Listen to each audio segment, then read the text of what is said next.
तो जय हिंद मेरे दोस्तों, मैं आपका फिर से स्वागत करता हूं आपके अपने चैनल पे। तो आज जो हम बात करने वाले हैं वो है फिजियोलॉजी ऑफ हार्ट के बारे में, यानी कि हमारा जो हृदय है। अब बेसिकली जो हमारा हृदय है वो हमारे बॉडी के जो है सेंटर में लाई करता है, यानी कि दोनों लंग्स के बीच में। लेकिन जो इसका निचला हिस्सा होता है, जो डाउन इसका हिस्सा होता है, वो लेफ्ट साइड की तरफ जो है थोड़ा सा झुका हुआ होता है। ठीक है, तो आज की इस वीडियो में हम बात करेंगे कि जो ब्लड का जो पंपिंग होती है वो हार्ट कैसे करता है, और जो ब्लड्स है वो वेन्स और आर्टरीज के थ्रू कैसे हमारी बॉडी के अंदर जाता है और क्या क्या प्रोसीजर होता है। तो सबसे पहले अगर हम बात करें तो हमारे हार्ट के अंदर ब्लड कहां से आता है, तो वो हमारे पास आता है यहां से, इस पार्ट से। ठीक है, तो इसको हम बेसिकली जो बोलते हैं वेना कावा। तो हमारे पास जो ब्लड है वो हमारे पास वेना कावा से हमारे हार्ट के अंदर एंटर होता है। इससे पहले मैं आपको बता दूं कि हमारे हार्ट के जो है बेसिकली 4 चैम्बर्स होते हैं, number 1, number 2, number 3 and number 4। अब हमारे पास क्या होता है, अब जो वेना कावा है वो दो टाइप का होता है। एक होता है हमारे पास सुपीरियर वेना कावा, यानी कि जो हमारी जो अपर साइड की बॉडी के जो ब्लड को है वो हमारे फर्स्ट चैम्बर तक लेके आएगा। एक होता है हमारे पास इंफीरियर वेना कावा, जो हमारे पास जो डाउन का हमारे बॉडी का है वो डीऑक्सीजनेटेड ब्लड को हमारे फर्स्ट चैम्बर तक लेके आएगा। अब यहाँ पे एक और टर्म इंट्रोड्यूस होती है जिसको हम बोलते हैं ब्लड के दो टाइप, यानी कि हमारे पास ऑक्सीजनेटेड ब्लड और डीऑक्सीजनेटेड ब्लड। यानी कि इसके नाम से ही हमें क्लियर हो रहा है, जिसके अंदर ऑक्सीजन की प्रेजेंस होगी वो हमारे पास होगा ऑक्सीजनेटेड ब्लड, और जिसके अंदर हमारे पास ऑक्सीजन की प्रेजेंस नहीं होगी वो हमारे पास होगा डीऑक्सीजनेटेड ब्लड। तो अब हार्ट का बेसिकली काम क्या होता है कि हमारे पास ब्लड को पंप करना, इतना ही है। तो उसके बाद हमारे पास क्या होगा कि जैसे ही हमारे पास सुपीरियर वेना कावा से फर्स्ट चैम्बर में यहाँ पे एंटर करेगा तो उसके बाद ये जाएगा सेकंड चैम्बर की तरफ। तो जो हमारे पास ये चैम्बर्स हैं, तो सबसे पहले ये देख लेते हैं कि इन चैम्बर्स के नाम क्या क्या होते हैं। तो जो हमारे पास यहाँ पे होते हैं वो दो प्रेजेंट होते हैं। एक होता है हमारे पास एट्रियम,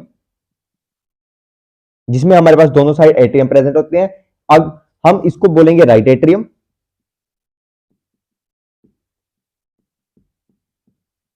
और इसको हम बोलेंगे लेफ्ट एट्रियम। ठीक है, अब हम राइट और लेफ्ट किस तरीके से बोल रहे हैं, आप एज्यूम कीजिए कि आपके सामने कोई पर्सन खड़ा है, तो उसके अकॉर्डिंग ये उसका राइट पार्ट होगा और ये उसका हमारे पास लेफ्ट पार्ट होगा। तो इसके अकॉर्डिंग हमारे पास ये क्या है, राइट एट्रियम और लेफ्ट एट्रियम। अब जो हमारे पास सेकंड और फोर्थ चैम्बर होता है इसको हम बोलते हैं वेंट्रिकल्स। तो हमारे पास ये क्या हो जाएगा, हमारे ये हो जाएगा हमारे पास राइट वेंट्रिकल, और हमारे पास जो सेकंड हो जाएगा वो हो जाएगा हमारे पास लेफ्ट वेंट्रिकल। अब हमारे पास जो है वो वेना कावा का काम क्या होता है कि जो डीऑक्सीजनेटेड ब्लड को है उसको हार्ट तक लेके आना। तो सबसे पहले क्या कि वो राइट एट्रियम तक हमारे पास जो है ब्लड को लेके आएगी। ठीक है, तो राइट एट्रियम से हमारे पास जो ब्लड जाएगा वो जाएगा क्या, राइट वेंट्रिकल तक। ठीक है, तो राइट वेंट्रिकल से वो हमारे पास जाता है पल्मोनरी आर्टरीज तक। कहां पे, ये हमारे पास होती है, इनको क्या बोलते हैं हम, पल्मोनरी आर्टरी। इसका काम क्या होता है कि यहां से ये जाएगा, दोनों साइड से जाएगा, ये बेसिकली डीऑक्सीजनेटेड ब्लड को हमारे लंग्स तक लेके जाएगी। फिर लंग्स में जाने के बाद वो वहां से जो ऑक्सीजन है उसको ब्लड के अंदर फिल कर देगी, उसको ऑक्सीजनेटेड ब्लड के फॉर्म में कन्वर्ट कर देगी। फिर हमारे पास क्या होगा कि वो वहां से पल्मोनरी की लंग्स में आने के बाद फिर वो हमारे पास थर्ड चैम्बर में, यानी कि हमारे पास लेफ्ट एट्रियम के अंदर वो आ जाता है। ठीक है, तो उसके बाद वो लेफ्ट एट्रियम से जाता है लेफ्ट वेंट्रिकल में, यानी कि हमारे फोर्थ चैम्बर में। फिर यहां से वो डायरेक्ट हमारे पास यहां से आते और हमारे वो चला जाता है अओर्टा में। ये हमारे पास यहां पे प्रेजेंट होता है अओर्टा। तो नीचे लिख देता हूं। अब इसको डिटेल में डिस्कस करेंगे कि आपको बेसिकली रफ पता चल गया कि कहां से हमारे पास ब्लड आ रहा है, डीऑक्सीजनेटेड कैसे आ रहा है, और फिर वो फर्दर कौन उसको आगे लेके जा रहा है लंग्स तक, फिर लंग्स से वो कहां से आ रहा है, और फिर वो फर्दर कैसे हमारे पास बॉडी के अंदर सर्कुलेशन हो रहा है। बॉडी के अंदर सर्कुलेशन कौन कर रहा है, अओर्टा। अब इसको डिटेल में डिस्कस करते हैं कि कैसे कैसे क्या हो रहा है। अब हमारे पास क्या होता है कि जो थर्ड चैम्बर में है, जो हमारे फोर्थ और सेकंड चैम्बर में है, अलग अलग टाइप का ब्लड जो है प्रेजेंट रहता है। यहाँ पे हमारे पास क्या है, डीऑक्सीजनेटेड ब्लड, और यहाँ पे हमारे पास क्या है, ऑक्सीजनेटेड ब्लड। तो ये आपस में मिक्स ना हो जाए, तो यहाँ पे एक लेयर होती है या फिर एक आप वॉल बोल लो जिसको हम बोलते हैं सेप्टम। तो इसका काम क्या होता है कि इनको मिक्स ना होने देना, या फिर एक तरीके से वॉल मान लो जो बीच में क्या होती है सेकंड और फोर्थ चैम्बर के बीच में। अब हमारे पास क्या होता है, जब वेना कावा जो है डीऑक्सीनेटेड ब्लड हमारे पास फर्स्ट चैम्बर में लेके आती है यानी कि राइट एट्रियम में, तो यहाँ पे क्या होता है कि जो एट्रियम है वो कॉन्ट्रैक्ट हो जाता है, वो सिकुड़ जाता है। तो जब सिकुड़ जाएगा तो जो ब्लड है वो सेकंड चैम्बर में पहुंचता है। लेकिन यहाँ पे एक तरीके से आप ये हमारे पास जो होते हैं इनको आप बोल सकते हो try cuspid valve, tricuspid valve present होते हैं हमारे पास। आप इसको एक तरीके से मानिए कि ये एक दरवाजा है यानी डोर है जो सिर्फ एक ही साइड खुलता है, ठीक है। आप इसको एक ही साइड खोल सकते हो। जब यहाँ पे कॉन्ट्रैक्शन होगी, अब आप मानिए कि आप ये कॉन्ट्रैक्ट कर रहे हो तो एक तरफ यहाँ पे हमारे पास क्या हो जाएगी, रिलैक्सेशन हो जाएगी। अब जो हमारे पास यहाँ पे ब्लड प्रेजेंट था डीऑक्सीनेटेड ब्लड, वो कॉन्ट्रैक्शन होने की वजह से ट्राइकस्पिड वॉल्व से हमारे पास सेकंड जो चैम्बर है यानी कि राइट वेंट्रिकल के अंदर वो चला जाएगा। अब यहाँ पे क्या होगी, रिलैक्सेशन। अब जैसे ही रिलैक्सेशन हो जाएगी उसके बाद हमारे पास यहाँ पे क्या होगा, ये जो डीऑक्सीनेटेड ब्लड है वो यहाँ पे एंटर हो जाएगा। अब उसके बाद यहाँ पे होगी कॉन्ट्रैक्शन यानी कि राइट वेंट्रिकल में हमारे पास होगी कॉन्ट्रैक्शन। अब उसकी वजह से अब यहां से तो वापस जा नहीं सकता सेकंड चैम्बर से फर्स्ट चैम्बर में, क्योंकि यहाँ पे है ट्राइकस्पिड वॉल्व।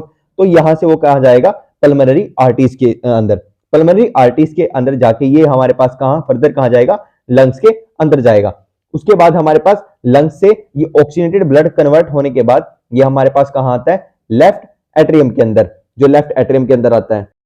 अब जो हमारे पास थर्ड चैम्बर के अंदर लेफ्ट एट्रियम के अंदर हमारे पास क्या होता है कि ऑक्सीनेटेड ब्लड आ जाता है, तो हमारे पास सेम जो प्रोसीजर फर्स्ट और सेकंड में होता है यहाँ पे होगा, यानी कि थर्ड चैम्बर के अंदर लेफ्ट एट्रियम के अंदर हमारे पास कॉन्ट्रैक्शन होगी। अब कॉन्ट्रैक्शन होने की वजह से जो हमारे पास ऑक्सीनेटेड ब्लड है वो हमारे पास फोर्थ चैम्बर में आएगा। अब यहाँ पे भी जैसे यहाँ ट्राइकस्पिड वॉल्व थे, यहाँ पे हमारे पास वॉल्व प्रेजेंट होते हैं जिनको हम बोलते हैं माइट्रल वॉल्व। अब इनका भी बेसिकली काम क्या होता है कि जो हमारे पास ऑक्सीनेटेड ब्लड थर्ड से फोर्थ चैम्बर में आया है वो फोर्थ से वापस थर्ड चैम्बर में ना जा पाए।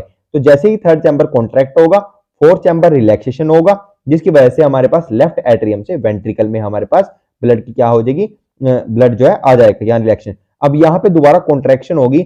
अब कॉन्ट्रैक्शन होने की वजह से यहाँ पे जो अरोटा के अंदर वल्व लगे होते हैं, यहाँ पे भी हमारे पास वल्व प्रेजेंट होते हैं।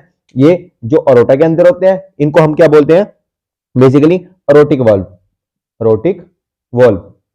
और जो हमारे पास यहाँ पे पल्मोनरी आर्टरी के अंदर होते हैं इनको हम बेसिकली क्या बोलते हैं, पल्मोनरी वल्व।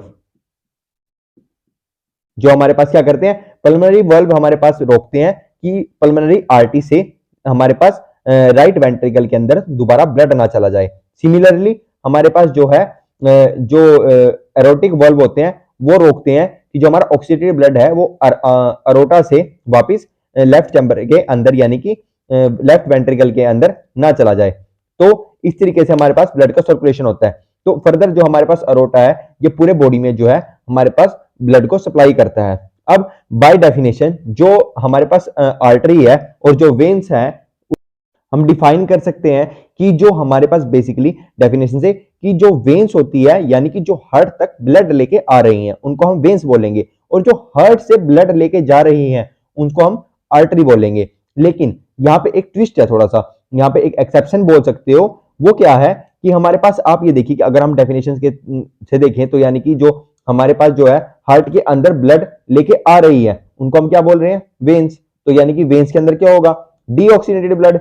लेकिन यहाँ पे एक जो ट्विस्ट है वो क्या है, आप जरा ये देखिए यहाँ पे क्या है, ये पल्मोनरी आर्टरी। तो हमारे पास पल्मोनरी आर्टरी के अंदर एक्सेप्शन आ जाती है, इसके अंदर भी हमारे पास क्या होता है, डीऑक्सीनेटेड ब्लड होता है, ठीक है। अब उसके बाद हमारे पास एक थोड़ी सी और एक्सेप्शन आती है।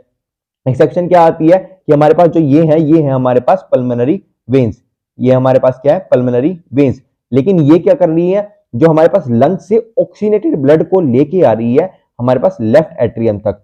तो हम वेन्स हमारे पास आर्टरी क्या होगी, जो हमारे पास ब्लड को लेके जा रही है बॉडी तक। तो उसके अंदर हमारे पास क्या होगा, ऑक्सीनेटेड ब्लड, ऑक्सीनेटेड ब्लड। लेकिन हमारे पास क्या है यहाँ पे, ये हमारे पास क्या, पल्मोनरी वेन्स। तो वेन्स के अंदर क्या होना चाहिए, डीऑक्सीनेटेड, लेकिन है क्या, ऑक्सीनेटेड। तो ये एक बेसिकली हमारे पास यहाँ पे एक्सेप्शन आती है पल्मोनरी के केस में। ये एक बेसिक सा हमारे पास जो मेन एक्सेप्शन है इसके अंदर देखने को मिलता है। तो हम होपफुल आपको सारा समझ में आ गया होगा कि किस तरीके से हमारे पास जो है ब्लड जो है हमारी सर्कुलेशन होती है बाय वेन्स या फिर हार्ट के थ्रू। ठीक है, होपफुल आपके लिए जो है ये हेल्पफुल रहा होगा। तो थैंक यू सो मच, आज के लिए इतना ही। मिलते हैं आपसे नेक्स्ट वीडियो में, तब तक के लिए खुश रहे, हेल्दी रहे।